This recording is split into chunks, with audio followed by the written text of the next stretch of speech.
Hi everyone, and welcome back to my channel. Quick one again today.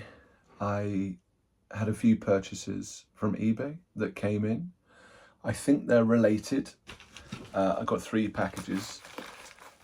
2 are related and one's kind of a funny one that I wanted to investigate, basically. It will all become clear. But yeah, again, pretty good deals. I think I paid something like £20 overall, £25 overall for everything. All stuff I need, and we'll get into it, basically. So I don't know which is which. I know there are 3 lots. I kind of remember them, but let's go one by one. So quick unboxing, not really a haul, but a quick unboxing.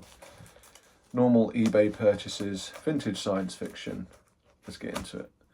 So I'm just cutting off the end there. Let's see the packaging. Looks like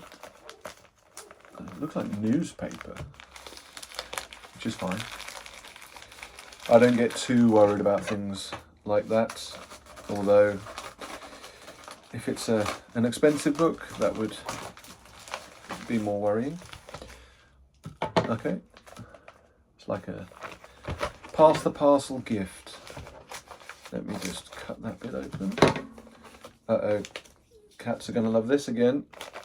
They do like a bit of newspaper. Okay, so, sorry, excuse me, I'm going to sneeze. Edit that bit out. Okay, so I think I said the other day a couple of things. One is the kind of vintage sci-fi with black covers does pretty well in terms of condition. If you hear some talking, it's Mabel sat on my sat near the window. So black really does quite well in terms of vintage covers from the 70s, for example. And also I think I said something about I don't have much Penguin or don't collect Penguin. Well, this mini haul is slightly different, or goes against what I said. It goes for what I said on the black covers. It goes against what I said in terms of collecting Penguin. I just saw a really nice deal on these. So Penguin Science Fiction, Fred and Jeffrey Hoyle, Into Deepest Space. So again, gorgeous. These are iconic. I know they're iconic. You know, the black base and then kind of the multicolour, simple and slightly surreal image. Like obviously that's a rocket of some kind, but it's not. You know, it's pretty out there. From a great distance, the yellow's recorded message crackled through the micro earpiece. For the time being, you have won, but I am not defeated so easily. That had been 3 years ago after Dick Warboys had repulsed the invading Yella by firing a lithium bomb into the sun. Yeah, sorry, that's my kind of thing. Quick smell. Very good condition again. It's got pencil in the top left corner, 601. Edited by Barbara Hoyle as well, so all the Hoyles.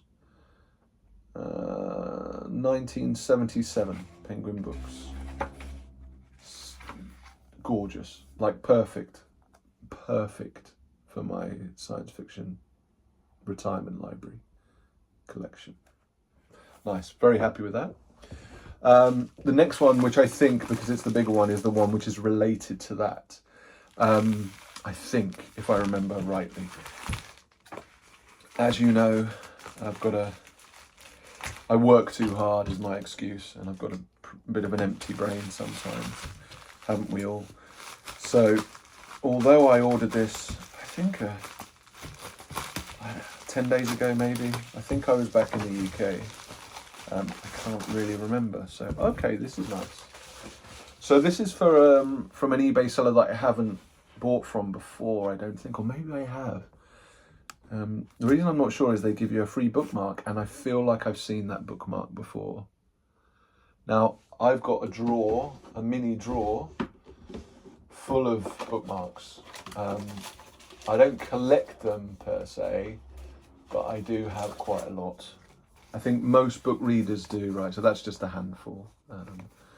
You'll see there, for example, 2 of my favourite shops. So that's a new chapter for Mr. B's Emporium, Book Emporium. Mr. B's Emporium of Reading Delights. And then, you know, I'm very big into my marine conservation. There's a Marine Conservation bookmark, and I'm wearing Sea Shepherd today. But yeah, Uncharted Chapters. Yeah, nice to get a bookmark, and I got a good deal from them, so all good. So I've got 4 books here, and you can kind of see they're all A format paperbacks again, and you'll see if I switch it around, black covers. So let me just slide one out, the first one, and it's also Fred and Jeffrey Hoyle, the incandescent ones. Now that for me is, again, a brilliant, brilliant cover. It's more kind of comic book, robot superhero type cover, Iron Man-ish, Exo Man of War kind of thing. Now very thin, obviously smells good. And again, unread. It looks unread. All of these unread books, it's so sad. I need to make it my goal to read them. So Penguin Books, 1979. For Donald and Mary Shane. Is there any editing?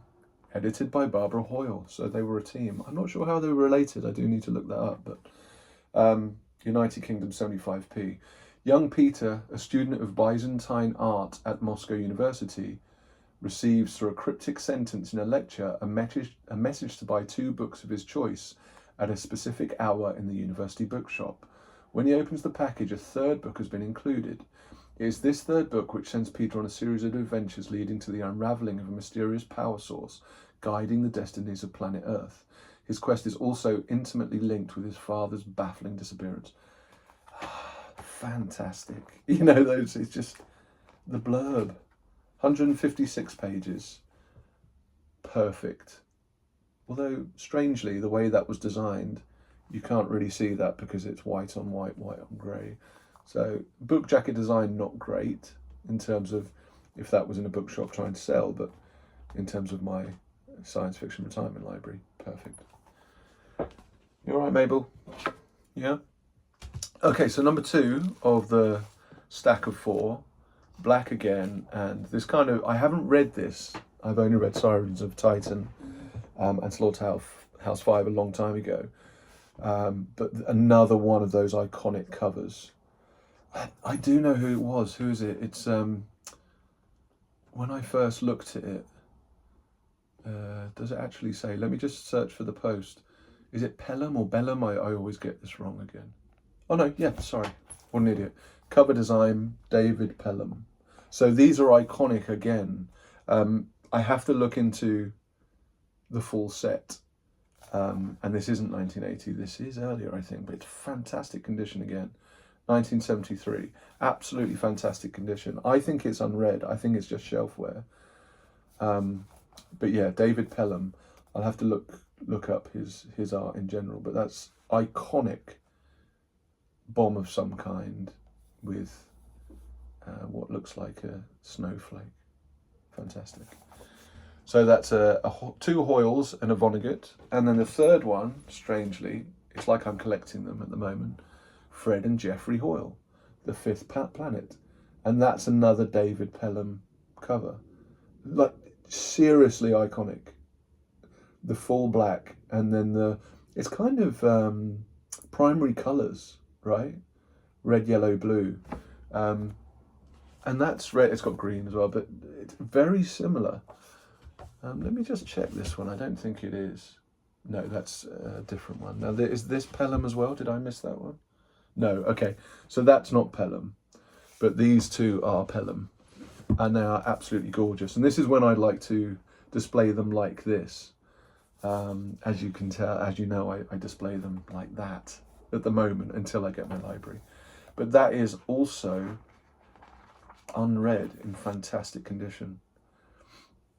As convincing, mystifying and exciting as The Black Cloud, which I haven't read any Fred Hoyle. This new adventure by the world-famous astronomer Fred Hoyle and his son, there we go, that's one of the relationships, records the first landing on the grassy slopes of the deceptively peaceful planet Achilles. Nice. What a fantastic little collection there. That is a great cover. Okay, and the last one, it mentioned Black Cloud, which I think is the most famous Hoyle. And I've seen it in the modern Penguin classics, I think, you know, the white white kind of mottled cover. And again, a little bit of shelfware, but look at that cover. That's also David Pelham. So a little bit more muted than something like this, but amazing condition. And like it's like symbolic. It's simplified views. Like you see the straight lines, and like we obviously all know what it is, but if you look closely, it's very not simple, because this is, you know, amazing art, but it is blocky. Yeah, really, what a lovely collection. So this is the famous one. It's Fred Hoyle without his son. A cloud of gas, of which there are a vast number in the universe, approaches the solar system on a course that is predicted to bring it between the sun and the earth, shutting off the sun's rays, causing incalculable changes on our planet. Now this is old. I remember this being like originally very old. So 1957. So back then, that kind of idea is, you know, modern, let's say. Fantastic. I'm so chuffed with those. If you look at all of those 5, especially the 4 here. So in terms of artists, that was Adrian Chesterman. Very different, but also cool. And this was Peter Tybus. So on these penguins, the good thing they do is they put the artist, the cover artist, on the back, which is really good, and I should have known that. And then 3 Pelhams. So I'm very, as I say, 20 something pounds, I think. I'm very, very chuffed with that. And I'll definitely be doing a lot of more research on David Pelham and the artists of penguin science fiction in general, because, yeah, fantastic items for my collection. Now, the last one is a little bit of an oddity. Now, this isn't an oddity, but what I've got that was currently in my collection is an oddity, and I want to explain it to you. So let me open this up. Make sure I don't cut any pages. Oh, that's the worst thing. Can you imagine? It's like with comics when you open the bag and there's sellotape. Okay, I've got like a piece of cardboard. That's not really going to do much, but you know, the thought that counts. Yes, so this is really interesting, and actually looking at the colour even more so. Now, this isn't a book that I would go out of my way to choose. I don't really know that much about Gordon R. Dickson. I think he's relatively respected, but not hugely. It's got a bit of spine roll. Relatively good condition. It's Sphere, which, as you know, I've got a lot of Sphere. I do collect Sphere. It's again in one of these sandwich bags that I'm not a big fan of, because they're wedged in, they're sand wedged in. And yeah, look, there we go. Oh no, you're joking.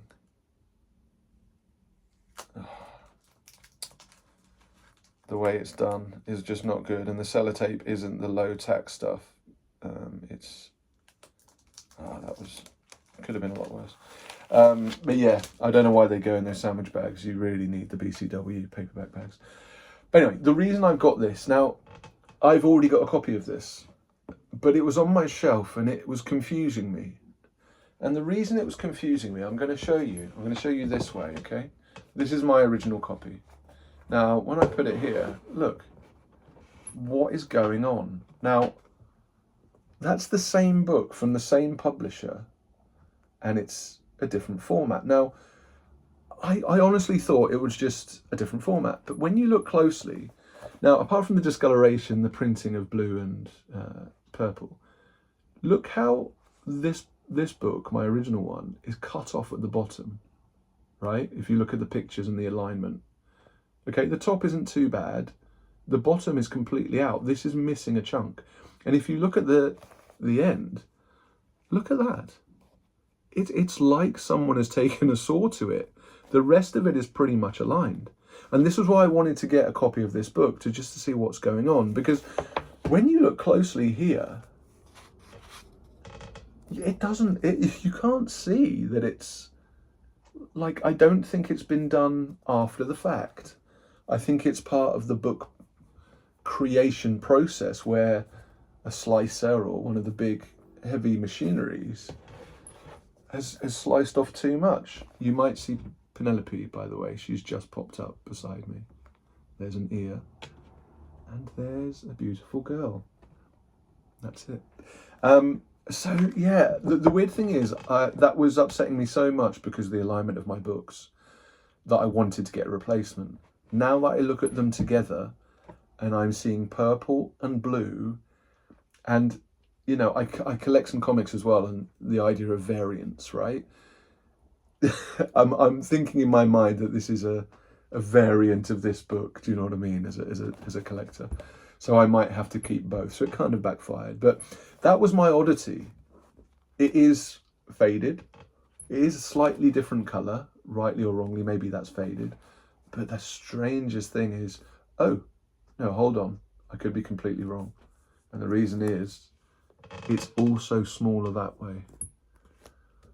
So any advice you guys have got, I thought it was simple, and I've literally just noticed, is that because of this size and this size, is it print? It's a completely different printer, I presume, a pretty different location. Same book. Let me just check the... So this one was Sphere Books 1975, this version.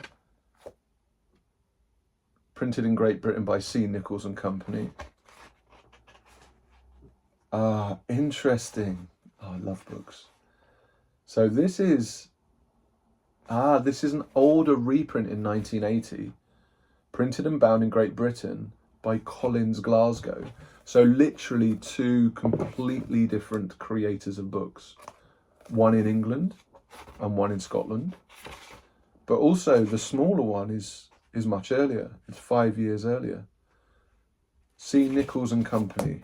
And this one was Collins, right? Wow. I'm not going to go down a rabbit hole, but I might have to keep them. Anyway, thank you for watching me drivel on about vintage science fiction, but I think you'll agree, a pretty good, if I take away the Oddity, a pretty good haul. Thank you.